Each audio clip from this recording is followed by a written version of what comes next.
നമസ്തേ, നമസ്കാരം. അപ്പോൾ എല്ലാവരും സേഫായി തന്നെ ഇരിക്കുന്നുവെന്ന് ഞങ്ങൾ വിശ്വസിക്കുന്നു. ഇവിടെ ഇന്ന് പുറത്ത് നല്ല കുത്തി പെയ്യുന്ന മഴയും നല്ലൊരു തണുപ്പും ഒക്കെ ഉണ്ട്. ചായക്കടയിൽ നിന്ന് കഴിക്കുന്ന നല്ല മൊര ഉള്ളിവടയും നല്ല ചൂട് ചായ ആർക്കാണ് ഇഷ്ടമല്ലാത്തതല്ലേ? എന്നാൽ പലർക്കും ഈ ഒരു ഉള്ളിവടയുടെ അല്ലെങ്കിൽ നമ്മുടെ ചായക്കടയിൽ കിട്ടുന്ന ഉള്ളിവടയുടെ അതേ പെർഫെക്ഷനും ടേസ്റ്റും ഉണ്ടാക്കാൻ അറിയാത്തവരായി കുറേ പേരുണ്ടാകും. എന്നാൽ അമ്മ ഇന്ന് നല്ല പെർഫെക്റ്റായി ടേസ്റ്റി ആയിട്ടുള്ള മുരാന്നിരിക്കുന്ന ഉള്ളിവട തന്നെ നിങ്ങൾക്ക് കാണിച്ചു തരുന്നതായിരിക്കും. ഇനി നിങ്ങൾക്ക് ഉള്ളിവട ശരിയായില്ല എന്ന് പറയരുത്, ഓക്കെ? അപ്പോൾ വീഡിയോ കാണുന്നതിന് മുമ്പായി തന്നെ ചാനൽ ഇപ്പോൾ തന്നെ സബ്സ്ക്രൈബ് ചെയ്യുക. ഉള്ളിവട ഇഷ്ടപ്പെട്ടാൽ ഒരു ലൈക്കും ഷെയറും കമൻറ്റും തരിക. അപ്പോൾ വീഡിയോയിലേക്ക് കടക്കാം. അമ്മയുടെ സൂപ്പർ ക്രിസ്പി മുര ഉള്ളിവട. ഉള്ളിവട തയ്യാറാക്കാനായിട്ട് ഞാൻ 1 കിലോ സവോള എടുത്തിട്ടുണ്ട്. ആ ഒരു കണക്കിലാണ് ഞാനിത് കാണിക്കുന്നത്. ഇതിപ്പോൾ ഒരു 11 സവോളയുണ്ട്, വലുതും ചെറുതുമായിട്ട്. അപ്പോൾ നിങ്ങൾ എടുക്കുമ്പം മീഡിയം സൈസിലുള്ള ഒരു 10 എണ്ണം എന്ന കണക്കിൽ എടുത്തോളൂ. സവോള അരിയുമ്പോൾ ശ്രദ്ധിക്കേണ്ട ഒരു കാര്യം, 2 സൈഡും നന്നായിട്ട് തന്നെ കട്ട് ചെയ്ത് മാറ്റണം.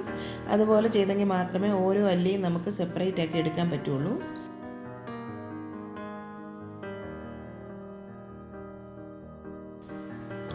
മുഴുവൻ സവോള അതുപോലെ തിന്നായിട്ട് തന്നെ അരിഞ്ഞെടുത്തിട്ടുണ്ട്. ഇതിനി നന്നായിട്ടൊന്ന് കൈകൊണ്ട് വിടർത്തിയെടുക്കണം.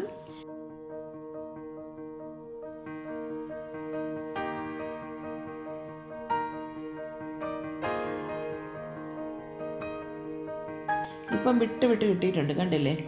ഇതുപോലെ കിട്ടിയെങ്കിൽ മാത്രമേ നമ്മുടെ ഉള്ളിവട കറക്റ്റായിട്ട് കിട്ടുകയുള്ളൂ.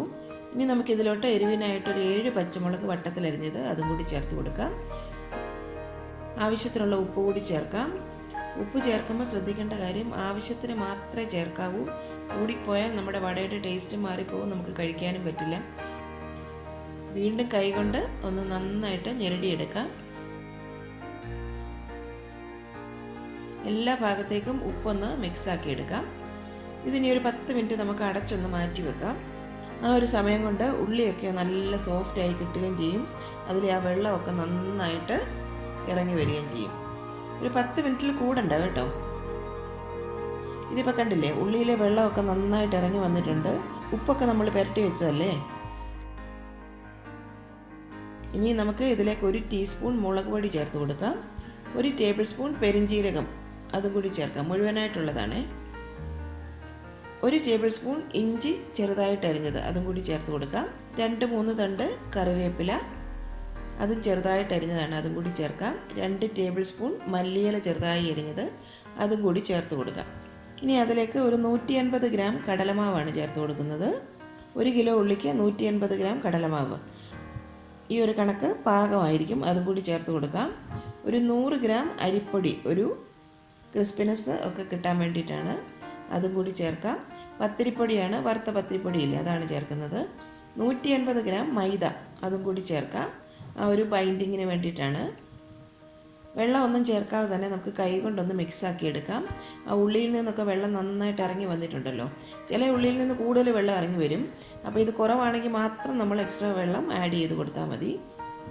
നന്നായിട്ട് മിക്സ് ആക്കിയിട്ടുണ്ട്. ഇവിടെ ഇപ്പോൾ കുറച്ച് വെള്ളത്തിൻ്റെയും കൂടെ ആവശ്യമുണ്ട്. ഏകദേശം ഒരു 4 ടേബിൾ സ്പൂൺ വെള്ളം കൂടി ഞാൻ എക്സ്ട്രാ ചേർക്കുന്നുണ്ട്. കുറച്ചും കൂടെ ഒരു അരിഞ്ഞ പരുവം വേണം. ഒരു 2 ടേബിൾ സ്പൂൺ വെള്ളം കൂടി നമുക്ക് ചേർത്ത് കൊടുക്കാം. ഒരു കാര്യം ശ്രദ്ധിക്കേണ്ടത്, ഈ മാവിൻ്റെ അളവ് എപ്പോഴും കുറവായിരിക്കണം. ഉള്ളി ആയിരിക്കണം ഇതിൽ കൂടുതലായിട്ട് കാണുന്നത്. അപ്പോൾ മാവിൻ്റെ അളവ് ഒട്ടും കൂടിപ്പോകാൻ പാടില്ല. അപ്പോൾ ഞാൻ ഈ പറഞ്ഞിരിക്കുന്ന പ്രപ്പോർഷനിൽ തന്നെ നിങ്ങൾ ചേർത്ത് കൊടുത്താൽ മതി. ഇതിപ്പോൾ ഈ മാവ് കാണുമ്പോൾ നിങ്ങൾക്കറിയാം അല്ലേ, മാവ് കുറച്ചും ഉള്ളി കൂടുതലുമാണ് അല്ലേ. എങ്കിലേ ഉള്ളിവട നല്ല കറക്റ്റായിട്ട് നല്ല ടേസ്റ്റി ആയിട്ട് നമുക്ക് കിട്ടുകയുള്ളൂ. ഇതിപ്പോൾ നല്ല ഒരു അയഞ്ഞ ഒരു പരുവമായി വന്നിട്ടുണ്ട്, കണ്ടില്ലേ? ഇതാ ഇതുപോലെ. ഇനി നമുക്ക് എണ്ണ ചൂടാക്കാൻ വെക്കാം. വെജിറ്റബിൾ ഓയിലാണ് ഞാൻ യൂസ് ചെയ്യുന്നത്. വെളിച്ചെണ്ണ വേണമെങ്കിൽ നിങ്ങൾക്ക് അങ്ങനെയും ചെയ്യാം, കുഴപ്പമില്ല. എണ്ണ നന്നായി ചൂടായി വന്നു കഴിഞ്ഞാൽ ഫ്ലെയിം ഒന്ന് മീഡിയത്തിലേക്കാക്കി വെക്കണം. അതിനുശേഷം കൈ ഒന്ന് വെള്ളത്തിൽ നനച്ചതിന് ശേഷം കുറച്ച് മാവ് കയ്യിലെടുത്ത് ഇതുപോലെ ഒന്ന് പ്രസ് ചെയ്ത് നമുക്ക് എണ്ണയിലേക്ക് ഇട്ട് കൊടുക്കാം. നമുക്കിപ്പോൾ തട്ടുകടയിലൊക്കെ കിട്ടുന്ന ഉള്ളിവട എന്ന് പറഞ്ഞാൽ ഈ ഒരു ഷേപ്പിലാണല്ലോ, അതുകൊണ്ടാണ് ഞാൻ ഇങ്ങനെ ചെയ്യുന്നത്.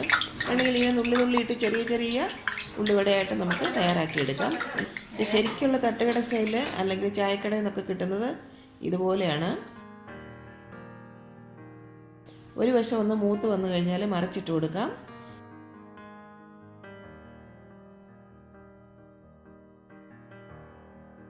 നല്ലൊരു ഗോൾഡൻ ബ്രൗൺ കളറായി കഴിയുമ്പോൾ നമുക്കിത് കോരി സ്ട്രെയിനറിലേക്ക് മാറ്റാം. ഇതുപോലെ എല്ലാ ഉള്ളിവടയും നമുക്ക് വറുത്ത് കോരാം. ചിലർ ഇതിൽ കായം ചേർക്കാറുണ്ട് കേട്ടോ. പക്ഷെ കായം ചേർക്കുമ്പോൾ ഉള്ളിവടയുടെ ടേസ്റ്റേ മാറിപ്പോകുന്നതായിട്ട് എനിക്ക് തോന്നുന്നുണ്ട്. ശരിക്കും ഉള്ളിയുടെ ഒരു ടേസ്റ്റാണ് ഇതിന് മുമ്പ് നിൽക്കേണ്ടത്. അപ്പോൾ ആ കായമൊക്കെ ചേർത്ത് കഴിയുമ്പോൾ വേറൊരു ടേസ്റ്റായിട്ട് എനിക്ക് തോന്നുന്നുണ്ട്.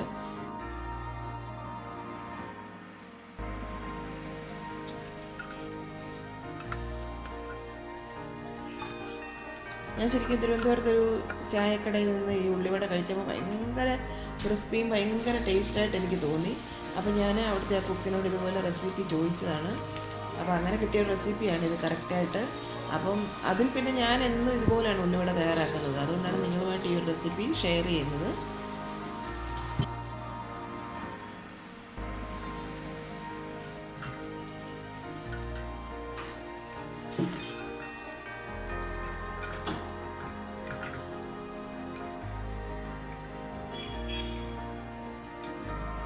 അപ്പം മുഴുവൻ ഉള്ളിവട ഞാൻ ഇതുപോലെ വറുത്ത് കോരിയിട്ടുണ്ട്. നല്ല മഴക്കാലമൊക്കെ അല്ലേ ഇപ്പം നാട്ടിൽ. നല്ല ചൂട് ചായയോ നല്ല ചൂട് കട്ടൻ കാപ്പിയോ ഒക്കെ ഉണ്ടാക്കി അതിൻ്റെ കൂടെ ഈ ഉള്ളിവടയും കൂടെ നിങ്ങളൊന്ന് ഉണ്ടാക്കി കഴിച്ച് നോക്കണം. ഉള്ളിവടയുടെ ഒരു പെർഫെക്റ്റ് റെസിപ്പിയാണ് ഇത് കേട്ടോ. പലർക്കും ഉള്ളിവട അത്ര ടേസ്റ്റി ആയിട്ട് കിട്ടാറില്ലെന്ന് പറയാറുണ്ട്. ഒന്ന് രണ്ട് കാര്യം ശ്രദ്ധിക്കേണ്ടത് മാവിൻ്റെ അളവ്. ഞാൻ പറഞ്ഞ ഒരു പ്രപ്പോർഷനിൽ തന്നെ വേണം ചേർത്ത് കൊടുക്കാൻ. ഇപ്പം നിങ്ങളൊരു 1/2 കിലോ ഉള്ളിയിലാണ് ചെയ്യുന്നതെന്നുണ്ടെങ്കിൽ ഇതിൻ്റെ പകുതി പ്രപ്പോർഷനിൽ ചെയ്ത് നോക്കുക. പിന്നെ കായപ്പൊടിയൊക്കെ ചേർക്കുമ്പോൾ ഉള്ളിയുടെ ആ ഒരു ടേസ്റ്റ് തന്നെ നഷ്ടപ്പെടുന്നതായിട്ട് എനിക്ക് തോന്നിയിട്ടുണ്ട്. ഞാൻ പറഞ്ഞില്ലേ, ഇതുപോലെ ചായക്കടയിൽ നിന്ന് ഇഷ്ടപ്പെട്ട് കഴിച്ചതിന് ശേഷം ആ ഒരു റെസിപ്പിയാണ് നിങ്ങളുമായിട്ട് ഷെയർ ചെയ്യുന്നത്. അതുകൊണ്ട് നിങ്ങൾ ഈ ഒരു റെസിപ്പി ധൈര്യമായിട്ട് ട്രൈ ചെയ്ത് നോക്കിക്കോളൂ. ഇനി ഉള്ളിവട ശരിയാകാതെ വരുന്ന പ്രശ്നമേ ഉണ്ടാകത്തില്ല. ട്രൈ ചെയ്ത് നോക്കിയതിന് ശേഷം നിങ്ങളുടെ അഭിപ്രായങ്ങളൊക്കെ ഞങ്ങളെ കമൻറ്റ് ബോക്സിൽ കൂടി അറിയിക്കണം.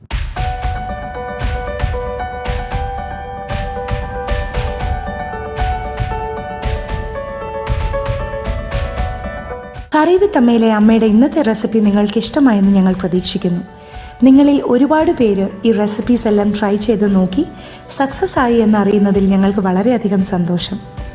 നിങ്ങളുടെ ഫീഡ്ബാക്സും ഫോട്ടോസും എല്ലാം ഞങ്ങൾക്ക് വളരെയധികം വാല്യൂബിളാണ്. നിങ്ങൾ ആഗ്രഹിക്കുന്ന ഏതെങ്കിലും റെസിപ്പി അമ്മ വഴി കാണാൻ നിങ്ങൾക്ക് താല്പര്യമുണ്ടെങ്കിൽ ഞങ്ങളെ തീർച്ചയായും ഫീഡ്ബാക്സ് വഴി അറിയിക്കണം. ഞങ്ങൾ അത് ഞങ്ങളുടെ റെസിപ്പീസിൽ ഇൻക്ലൂഡ് ചെയ്യുന്നതായിരിക്കും. കറി വിത്ത് അമ്മ ഇതുവരെ സബ്സ്ക്രൈബ് ചെയ്യാത്തവരായ ആരെങ്കിലും ഉണ്ടെങ്കിൽ തീർച്ചയായും സബ്സ്ക്രൈബ് ചെയ്യണം. ഞങ്ങളുടെ റെസിപ്പീസ് ട്രൈ ചെയ്ത് നോക്കി നിങ്ങൾക്ക് ഇഷ്ടമാവുകയാണെങ്കിൽ തീർച്ചയായും വീഡിയോസ് ലൈക്ക് ചെയ്ത് ഷെയർ ചെയ്ത് ഞങ്ങളെ സപ്പോർട്ട് ചെയ്യണം. തുടർന്നും നിങ്ങളുടെ സപ്പോർട്ട് ഞങ്ങൾ പ്രതീക്ഷിക്കുന്നു. വീണ്ടും മറ്റൊരു റെസിപ്പിയുമായി വരുന്നവരെ നന്ദി. Good bye.